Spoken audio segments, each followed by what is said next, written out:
Walang magandang negosyo. Ang magandang negosyo ay yung bagay sa'yo.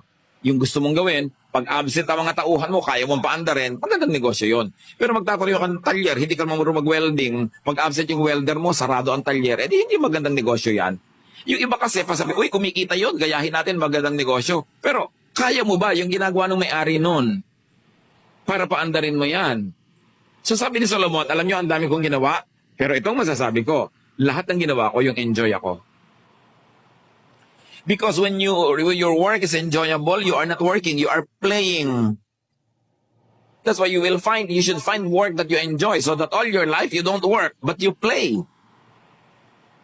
Pero kung araw-araw ang bigat-bigat sa dibdib mo, papasok ka na naman, kakasakit ka niyan.